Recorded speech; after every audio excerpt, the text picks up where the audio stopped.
we can get almost anything we want done in South Dakota. We just have to show up at the Capitol. And there's people who are generally surprised that they need to show up, and they don't, they're just not connected with what's going on in here. And so I think just our movement towards getting our name out there and getting people connected and getting them the resources of who their legislators are and how to get involved in legislation is really going to help make sure that South Dakota stays going in the right direction. We keep government small and we try to keep spending down. So that's AFP. We're having a great time here in South Dakota. We've been on the road. I don't know, we're going to add up our miles and do a little graphic on it, but there's several thousand miles we've traveled this month to get the word out there to people. So other than that, the Sturgis Rally is really our thing. And we like to work hard, play hard out here. That's kind of our motto. So Americans are capable of achieving extraordinary things when they have the freedom and opportunity to do so.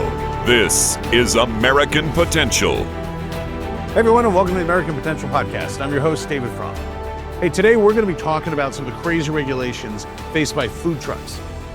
Hey, Engineer Matt, what has been the best food truck you've ever eaten at? So I won't say the best food truck, because I have been to a ton of amazing food trucks. There's just sort of a taste of food truck food, no matter what it is or where it is. Maybe it's because you're out at an event or something that it always tastes better. Yeah. But I wouldn't say the best, but when I was in college, there was a food truck that would come to campus every week that did ghost pepper only related items, ghost pepper sandwiches, ghost pepper fries. That was the any item on the menu had to be ghost pepper. And so we would have in college weekly, tests of both stomach fortitude and some determination.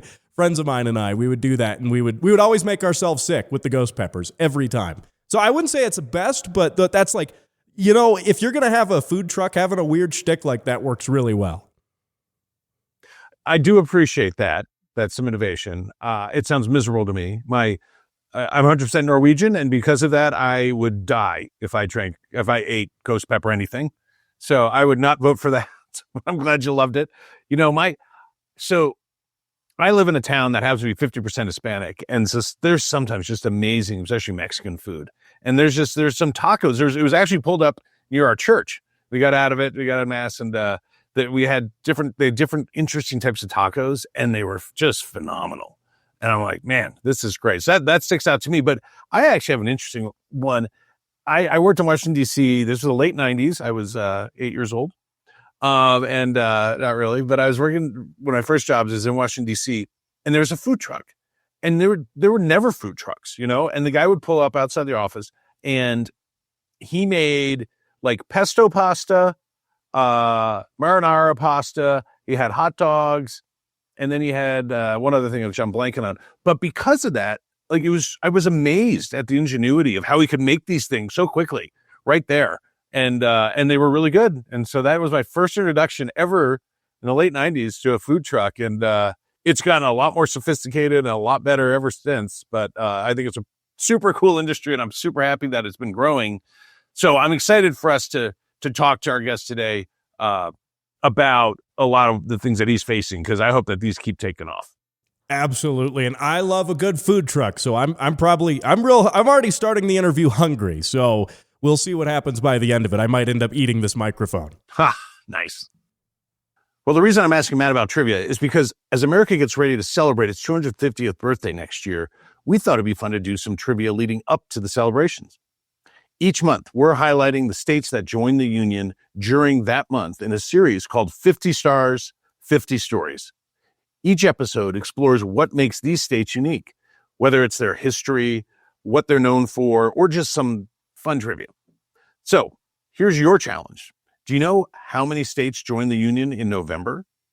If you didn't know, there are 6.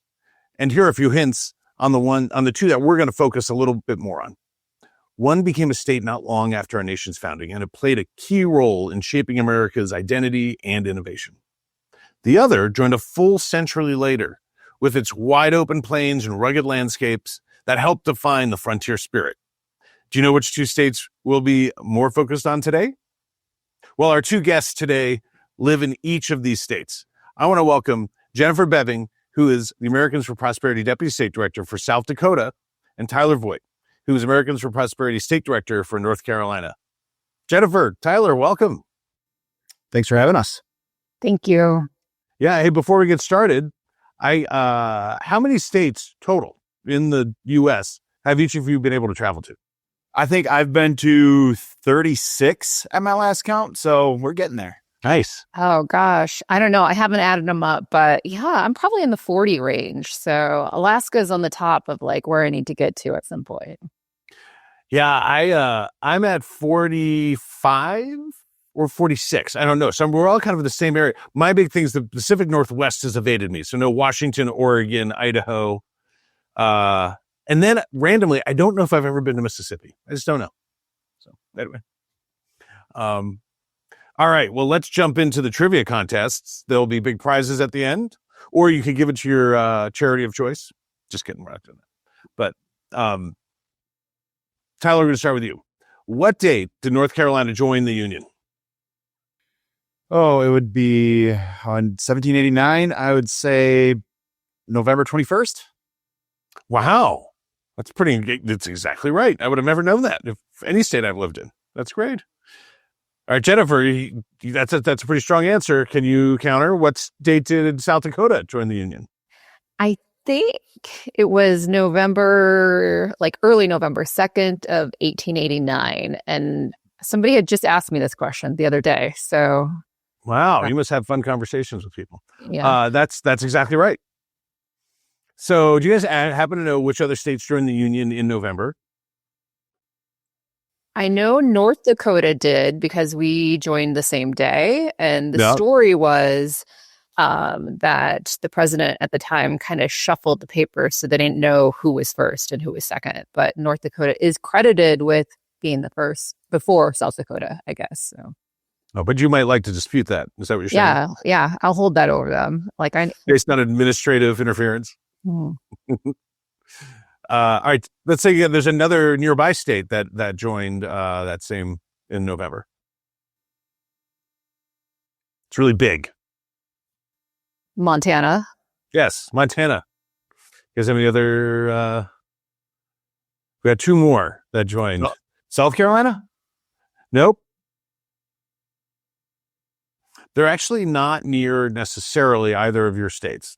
Okay. One actually surprises me. It was very heavily a big Native American presence in the middle of the country. I mean, Nebraska? Close. Kansas? Nope. There was a musical made about it. Oklahoma. Right. Who wants to sing? Just kidding. And then the next one is of the lower 48 states. It's the northwesternest.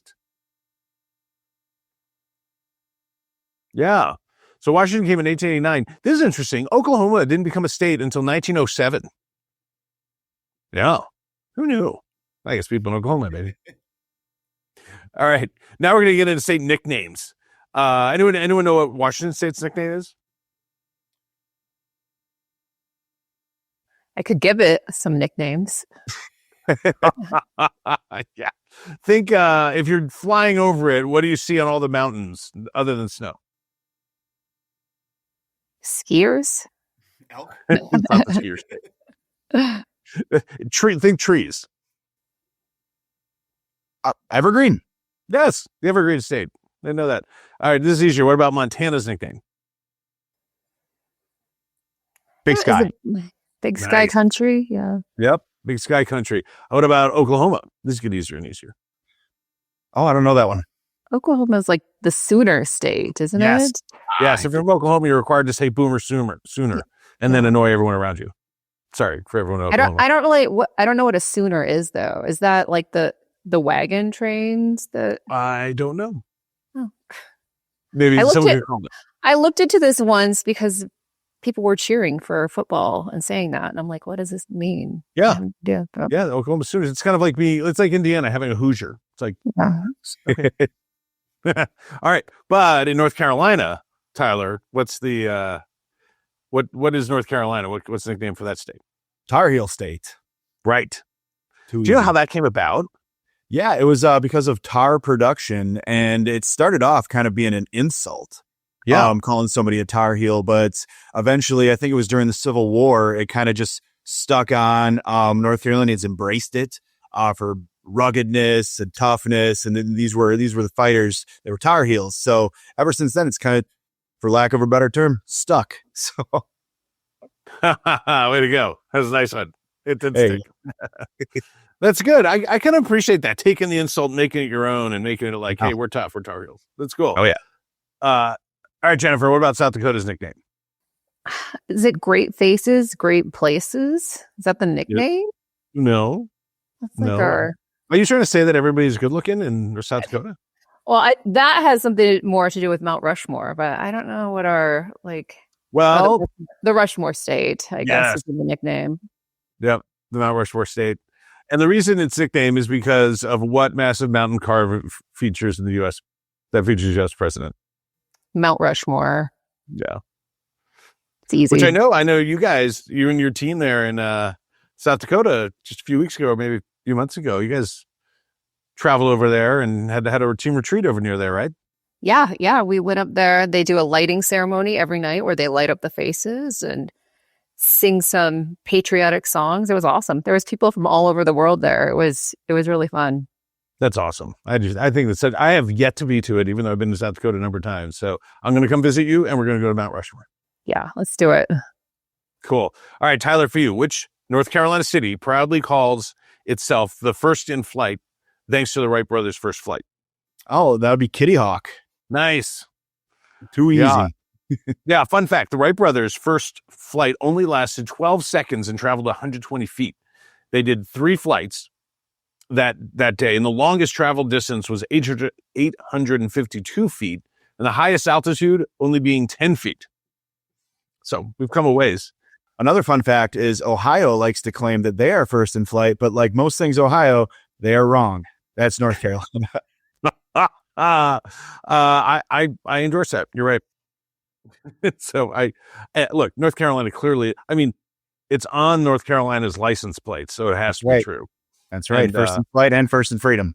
Well, and I will say, because it's my podcast, that as a point of personal privilege, I grew up going to the Outer Banks in North Carolina as like our big family vacation every summer.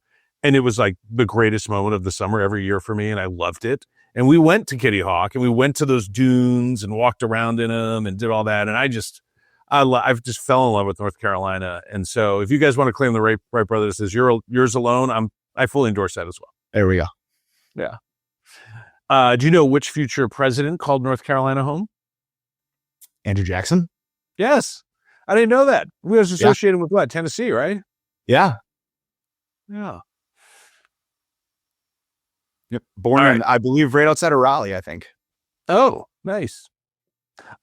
Speaking of North Dakota, maybe Jennifer, you might know this. Which U.S. president was a rancher in North Dakota, and the time he spent there helped shape his love for conservation?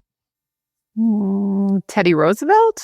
Yeah, that's true. I didn't expect until I got to know more about North Dakota, like how much they feel some ownership of Teddy Roosevelt. Because I always think of him as New York, and but yeah, apparently I didn't know he was a rancher, and to the point that I believe around the 250th anniversary, months from now, the Teddy Roosevelt Library is going to open up in North Dakota. Yeah. That's going to be in Medora, North Dakota, which is basically straight north of where I actually worked in Medora in college. Wow, I'm sure that was I'm sure that was very exciting. It's very Wild Westy up there, but the library is going to be amazing. I mean, I think they hired this architecture firm that's blending it into kind of the Badlands up there, and so we're super excited because it's not that far from us. So that's cool. Yeah, it's going to be a big deal, I think, from North Dakota. Yeah, the other funny thing about North Dakota, and maybe I'm not sure, maybe we'll get to a question about this, but North Dakota is named the Peace Garden State, which I think is such an odd name. Like I can't, it's kind of like you have New Hampshire where it's like live free or die, or the Granite State. North Dakota's like got the Peace Garden because there's a Peace Garden up on the border with Canada. So you got that going for you, which is nice. All right. What 1930s environmental disaster devastated Oklahoma's farms and forced many to move west? And the Dust Bowl. Yes. I think John Steinbeck. All right, for South Dakota, Jennifer, which Lakota war leader is known for defeating General Custer at the Battle of Little Bighorn? I feel like I should know this right off the top of my head. You probably should. I probably should. I'll give you a hint. His cousin may have been called Insane Mule. Oh, well, if his cousin was Crazy Horse. No, he was Crazy Horse. Oh, I thought you said, okay, yes. I'm trying to give a hint. I was like, I don't know Crazy Horse's cousin. Yes, okay, Crazy Horse, which I assumed was the right answer, but it felt too obvious. So I just drove by Crazy Horse Monument yesterday, actually. So. Oh, nice. Well, which famous trail runs through the Cascade Mountains in Washington and attracts thousands of hikers each year? Would that be the Pacific Crest? Yes. I didn't know that at all. Tyler, that was on tip of your tongue, right? Exactly. Nice. All right. This one's right up your alley, Jennifer. Which national park features rock formations and bison roaming the grasslands? In South Dakota, Custer State Park? No. Oh. It's a national park. The Badlands. Right. Badlands National Park. Oh. Also a wonderful song by Bruce Springsteen, I might add. Just saying. Which major river runs through the heart of South Dakota? Oh, the Missouri. That's easy. All right, now we're going to move to Montana. Which national park in Montana is called the Crown of the Continent? I would guess Yellowstone. I would think that's true too, but it's not. Oh, Glacier? Yeah, Glacier National. It's like right up on the top, I guess. I don't know, the highest point. All right, for either of you, going to Washington. What U.S. mountain, the tallest in the lower 48, dominates Washington's skyline? Oh, it's on the tip of my tongue. Mount Olympia? No, that's a good guess, though. I don't know. I need to phone my children. Like, we've just been doing, like, geography stuff. I'll give you a hint. If there's a lot of precipitation out here, I would say it is raining here. Might sound like that. Oh, Mount Rainier. Mount Rainier, yes. I wouldn't have got that without the hint. All right, Tyler. North Carolina produces more of this crop than any other state. What is it? Tobacco. Yes. God bless tobacco. So, back in the 1500s, Sir Walter Raleigh took tobacco back to England to show it off. And by the 1880s, tobacco wasn't just a crop. It built North Carolina's economy and put food on a lot of tables. That's right. And it's very cool that you can drive around just outside of Raleigh and just see gigantic tobacco fields. They're very, very beautiful to see. Really? Nice. Mm-hmm. I have seen some. I don't know if I thought that, but that's cool. Going to North Dakota. They produce what energy source thanks to the Bakken Formation? Oil or... Yep, crude oil. Yeah. Montana. What's one of Montana's most famous exports known for its quality and taste?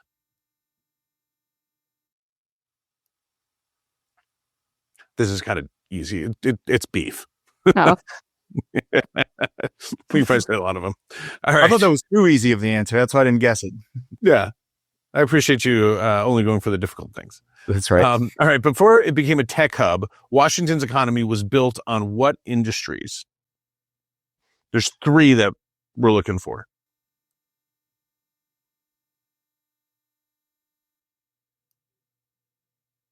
I don't know. I'll give you a hint. What's the name of the state is the Evergreen State. Logging. Yeah, lumber. And then they are also on a lot of water. Fishing. Yep. And then also connected to water but not in the water, on top of the water. Shipping. Oh, yes. Yeah. So, all right. Go back to South Dakota. What city in South Dakota is home to the biggest annual motorcycle rally? Well, that one's easy. That's Sturgis, which I just live 12 miles outside of Sturgis. So I feel Nice. it every year. We get about 500,000 bikers in during the rally, and our state is less than 1 million people. So it really transforms incredible. the state. Wow. Well, you know, in the middle of the Great Depression, Clarence Pappy Hull bought an Indian motorcycle shop and unknowingly kicked off what would become the world's most famous motorcycle rally. In 1938, Pappy, his wife Pearl, and the Jack Pine Gypsies hosted a small race in Sturgis, which only had 9 riders and 200 fans. So how it's grown. Yeah. Yeah. And what's crazy about that is I don't know if my grandfather was at that race, but he was good friends with Pappy and Pearl. And we had pictures, like family pictures with Pearl. And we've raced at the rally almost. We've had every decade that we had a family member since the beginning. So yeah. So That's awesome. it's definitely it's a cultural and sporting experience to be at the rally. Everyone should come. Yeah, awesome. All right, Tyler, Fort Bragg in North Carolina is one of the largest military installations in the world. Which branch is it home to? Army. Yes. So the Airborne and Special Operations Commander there for the U.S. Army. A fun fact, in 2023, the Army renamed the base Fort Liberty, but in 2025, the base became Fort Bragg again. The rename was after Private First Class Paratrooper Roland L. Bragg, who fought in World War II. He received a Silver Star and a Purple Heart. He captured a German ambulance at the Battle of the Bulge and drove 4 soldiers to safety, saving the life of one of them. That's pretty cool. Absolutely. So NASCAR has deep roots in North Carolina. What city hosts the NASCAR Hall of Fame? That'd be Charlotte. Yes. Now we have a question for Oklahoma that is also related to my karaoke selections. Which famous country music legend comes from Oklahoma and sang "Friends in Low Places"? Oh, Garth Brooks. Yes, Garth Brooks. What major football rivalry game is known as the Red River Rivalry? Isn't as obvious, but I mean, Red River, that's North Dakota. Isn't it North Dakota? Like, no. it may go down from North Dakota, but it also separates these 2 states, I believe. Oklahoma, Texas. Yes. Oklahoma, Texas. Actually, the first game between the teams was played back in 1900, and they've played each other 121 times, and Texas leads the series with 65 wins. Well, that's all right. That's all of our trivia. I didn't add them up. I think you're both winners in my book. Tyler, what, I don't know, anything you love about North Carolina? And I'd love to hear a little bit just briefly about like where you think the state's going. What's AFP doing over the next year and into the future in North Carolina? Yeah, you can't really talk about North Carolina without talking about North Carolina barbecue and other states trying and failing to compete, whether that be South Carolina, whether that be Texas, whether that be Kansas City. They make an attempt, but nothing will ever be the real thing like North Carolina barbecue. I know there's interstate fighting. I'm not going to pick a side today, even though Eastern North Carolina barbecue is the clear winner. I'm going to be impartial and not pick a side today. But you just can't talk about North Carolina without talking about the world-class barbecue that we have here and just how phenomenal it is. But as far as AFP, the state is heading in the right direction. We have had coming on 14-ish years of kind of a changing in the guard of the General Assembly. And with that came a changing in kind of the direction of the states and the philosophical kind of grounding of where we wanted to be. And where we wanted to go to. So we talk about North Carolina, again, being first in freedom. And over the last 15 years, the General Assembly has really been living out that promise. We've had governors who haven't really agreed with that. Luckily, we've been in position where we could override those vetoes. I think Governor Cooper broke the record for the most vetoes by all other governors combined. He had more, and Governor Stein is headed that way too right now. But we've been really lucky that we've been able to have bipartisan coalitions in the General Assembly override these vetoes, bring our tax climate to one of the best in the Southeast. Now we're still working on that. But we continue to just climb up the rankings for business rankings, best state to live in. And that's all because of kind of the change in mental model that the General Assembly had 15 years ago. So we are definitely heading in the right direction. Yeah. No, I can tell you as an outsider looking in, who always had an affection for North Carolina because of my childhood going down to the beach. But, I grew up in New Jersey and then live in Illinois. So I love high taxes and less freedom, apparently. But I know people from both states. It's been a frequent destination for people to relocate, particularly in retirement, down to North Carolina. And there's good reason for that. And I think that's only picking up because there's a lot of good stuff going on down there. Absolutely. All right, Jennifer, what do you want people to know about South Dakota? And tell us where you think things are going with AFP and the leadership there. Yeah, I think similar to Tyler, we are generally kind of in a good spot in South Dakota. We like to claim that we are the freest state in the nation. That is disputed. But really, I think what AFP is doing here right now is we're trying to get citizens connected to the legislature, the state legislature, and just let them know what's going on in Pierre. And so we are in the midst of a 6-city property tax or Your Town, Your Taxes tour here in South Dakota. We have 2 more stops this week, and they've been super successful. And I think the biggest takeaway that I have from that is when I tell people at these stops that, we can get almost anything we want done in South Dakota. We just have to show up at the Capitol. And there's people who are generally surprised that they need to show up, and they don't, they're just not connected with what's going on in Pierre. And so I think just our movement towards getting our name out there and getting people connected and getting them the resources of who their legislators are and how to get involved in legislation is really going to help make sure that South Dakota stays going in the right direction. We keep government small and we try to keep spending down. So that's AFP. We're having a great time here in South Dakota. We've been on the road. I don't know. We're going to add up our miles and do a little graphic on it, but there's several thousand miles we've traveled this month to get the word out there to people. So other than that, the Sturgis Rally is really our thing. I don't know.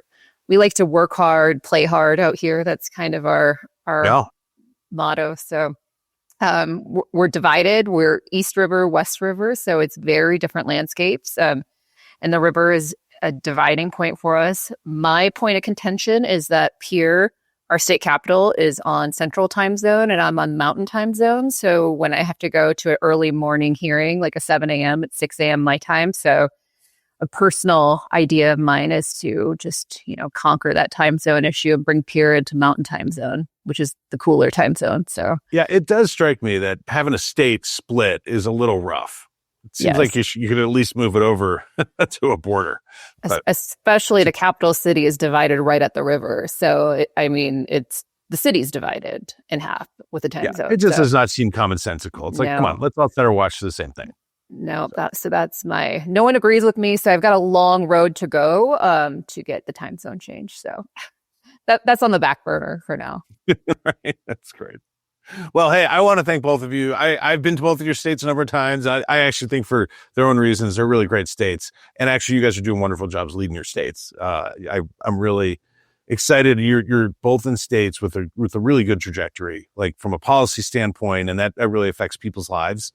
It really does make a difference in people's lives. And I think as time goes on, we really see that, the states where good policies are being implemented and the right kind of reforms that unleashes people's potential and their innovation and entrepreneurial spirit really pays such dividends for the people who live there. And conversely, folks like me who live in states where there's less freedom and more regulation and more higher taxation, it eventually drives out people who want what you guys are providing in your states. But hopefully it provides a model to a lot of the policy leaders in a state like mine in Illinois to really be able to say, hey, we want more of that.